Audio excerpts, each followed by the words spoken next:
Just another brother with another humble question. Just another brother with another humble question. Welcome to another episode of A Brother with Questions. I am your host, B. Period. Thank y'all for joining me, man. This is going to be a little different today. Before I get started, though, let's not forget, please like, subscribe to the channel, YouTube, Facebook, Instagram, TikTok, Spotify, Castbox. Like, subscribe, share with your friends. Tell your friends what we're watching, man. Tell your friends what we're talking about over here at A Brother with Questions. Everything is always A Brother with Questions. Check us out, man. Like, subscribe, share with your family. Today is a little different for me. Here's why. Let me tell you why it's different. So you can see, I share my screen with you, and there is a new documentary. I've been hearing people talk about it, and I've said, man, I need to watch this thing. And I went to watch it, and I'm going to give you my honest reaction to the documentary. First, for those that have not seen it, have no idea what I'm talking about, I'm going to play the trailer. And then once the trailer's over, I'll give you some thoughts. Here we go. It's called, as you can see, The Fall of Minneapolis.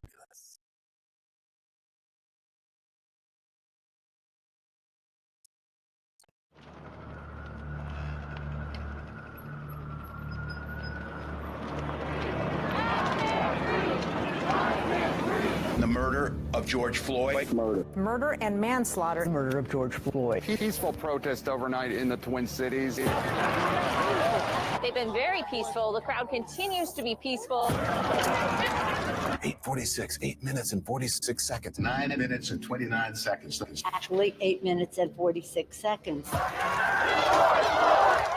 By the way, that particular technique is not authorized by the MPD. Is this a trained Minneapolis Police Department technique? It is not. When I heard that, I really wanted to get up off my chair and yell, bullshit. From what I've seen of the videotape, the photograph, and the police training manual, they look pretty identical. Were you trained in MRT, the maximal restraint technique? Yes. Yes. Yes. Yes. All the police officers were trained in the MRT. George Floyd says, I got shot last time. I got shot the same way as always before. Did you shoot him? No, I didn't shoot. No. You helped to train Officer Alex King. What did you think of him? I probably trained a few thousand people. He was probably one of the top two. Give me a minute. This call is from a federal prison.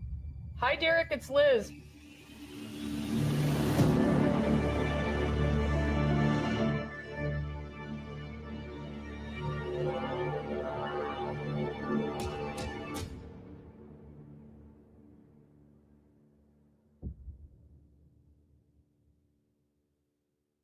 Okay.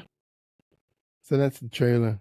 You see the name of the documentary, The Fall of Minneapolis. So let's talk about it. So you can kind of see from the trailer, this particular documentarian, her name is Liz Collin. She is reflecting on the events that happened after George Floyd's death. Is what she's doing in the documentary. She is a wife of a cop. She is, I think her husband, if I'm not mistaken, was the head of the police union at the time of the incident. And so she's gone back and she's reflecting afterwards, obviously. She's looking at what happened to the city as a result, what has happened to different officers. She talks to several officers in the documentary. She talks to Derek Chauvin's mother in the documentary. She actually talks to Alex King or Kung. I'm not. I might have mispronounced that, but that is the black guy that was the black officer that was there. She talks to his mother, and then she talks to Derek and Alex. from jail in the documentary. So and a few others. So she talks to quite a few people. Here's what I say. What frustrates me about the documentary is that there's information that she has now presented that was not acknowledged at the time. And to me, that's where I call, or that's where I fault the media,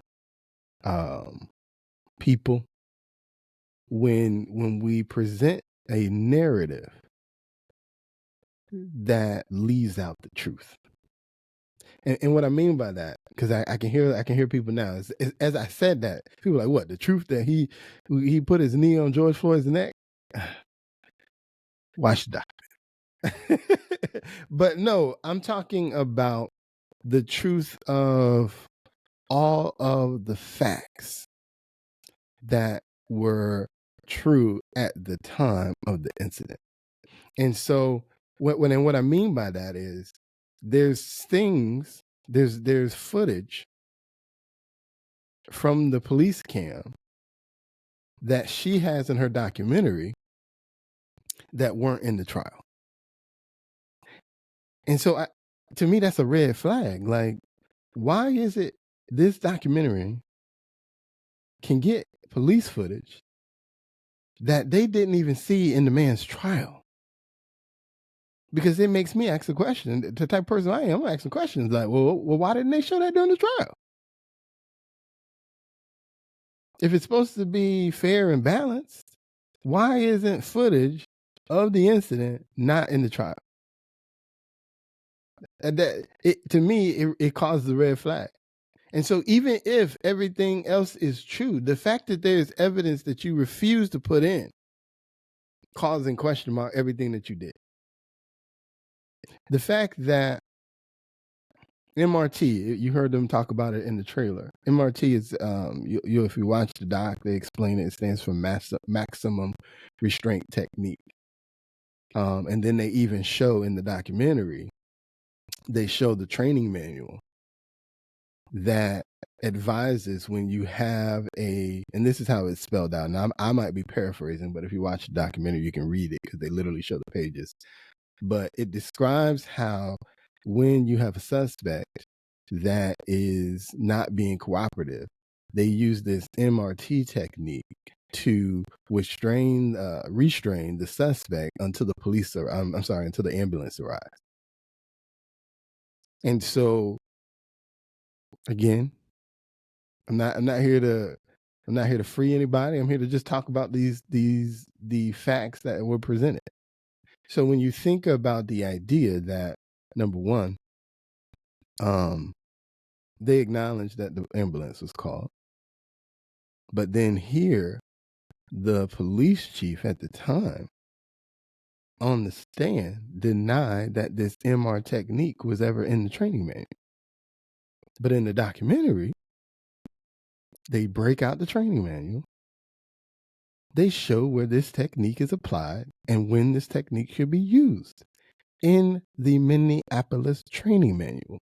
So for him to now go on the stand and say that the technique doesn't exist, again, I'm not trying to change the circumstances, but it begs the question: why is it that you lied on the stand when they could drag out very easily officer after officer after officer after officer to prove that this was an actual technique trained in the manual with pictures, and they have evidence of it being used before,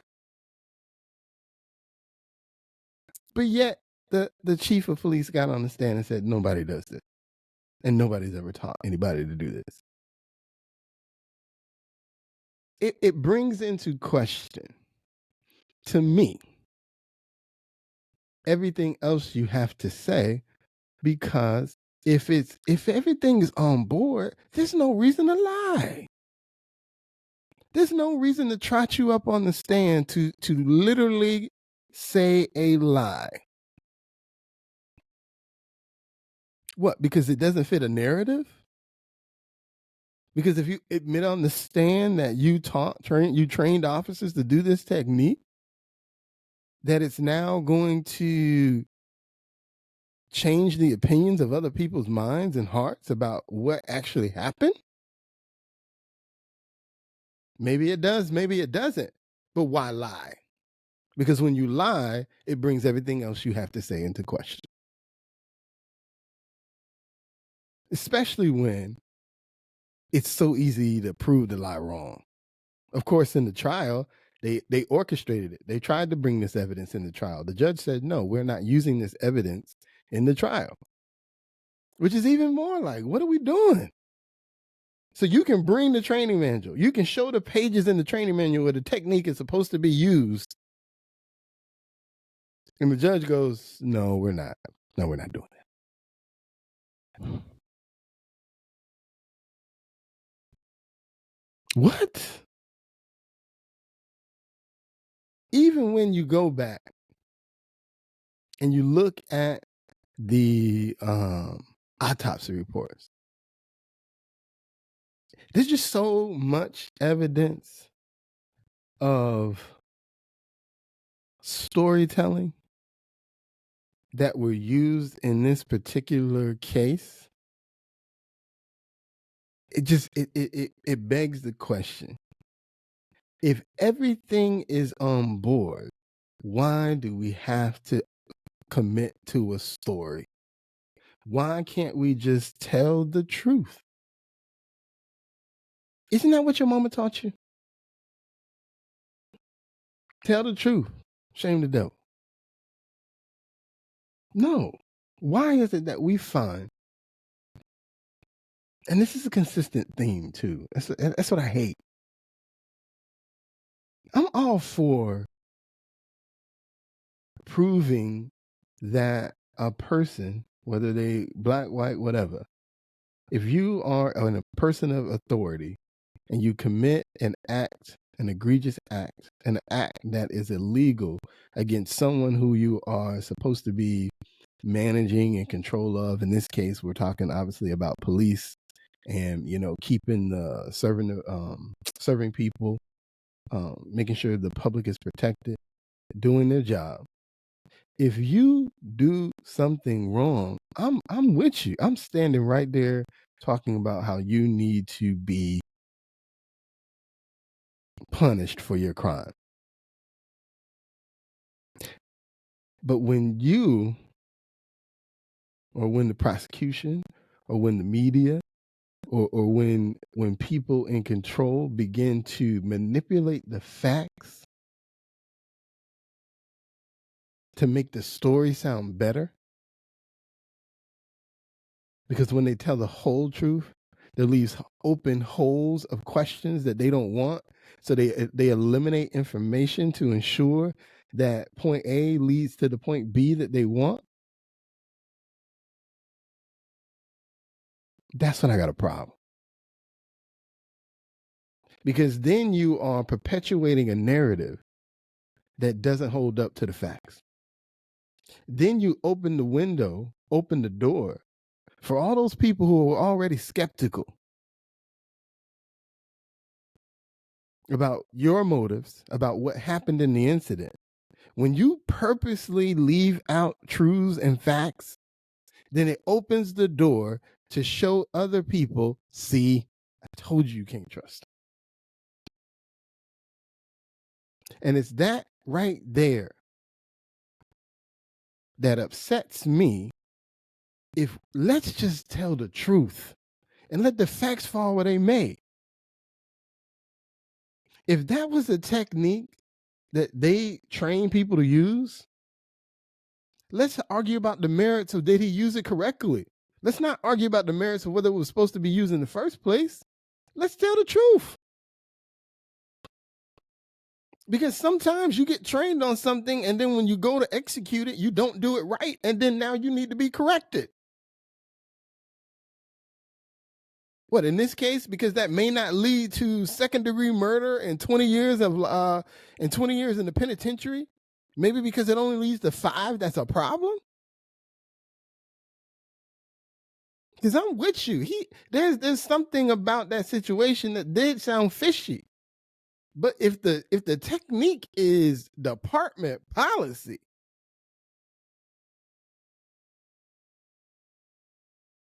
then what we doing saying that he only did that because he was black? Because department policy didn't exist because of black people. Department policy exists because of policy. And then they apply policy as it's supposed to. They got examples of using the same technique on a white man. So it's not George Floyd, it was the policy. Why lie? Tell the truth, shame the devil. It's old school. But when you manipulate facts, it brings everything you have to say into question.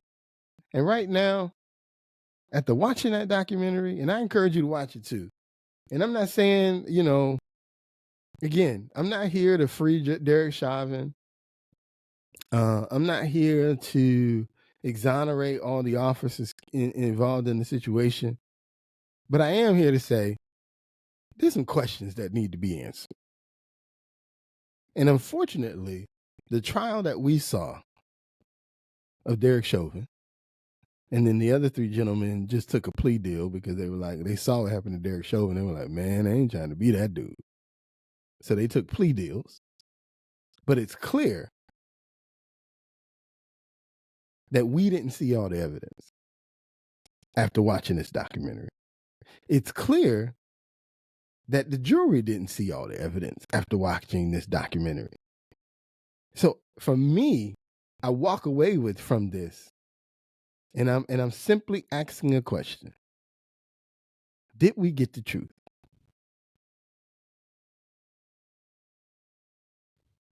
Did we get the truth? And if we didn't get the truth, I have to ask, would the truth have flipped the circumstances of this situation? Last thing I'll comment on is the city, because she focuses on what happened in the city. Saddest part of the documentary, in my opinion, is to listen to those officers talk about having to run, essentially, out of the 3rd precinct in Minneapolis. Run not because they were afraid, run because they were instructed. Listen, we getting everything out of there, and we want y'all to skedaddle because we are no longer going to worry about this building. We're going to let them do what they want, which is crazy to me. Shouldn't the police department be a place you go for protection? Shouldn't the police department be a place that holds its own in times of trouble? Because if you can't protect the police department, how could you ever protect the city? This documentary is very interesting, raises a lot of questions, and it shows, or even proves, people don't want truth. People want narratives. And as long as the narrative fits the goal, they're going to run with the narrative. We got to do better. We got to ask for better. We got to demand for better. Because the foolishness has to stop. The narratives have to stop. We need to get back to the truth so that we can argue the merits of the truth. Because the narratives are going to lead us down a road to destruction. because our emotions will only take us to places that will cause us to lose control. They won't lead us to logical conclusions, logical compromises, to real world problems and solutions. And that is how we solve real world problems. And on that note, I'm out.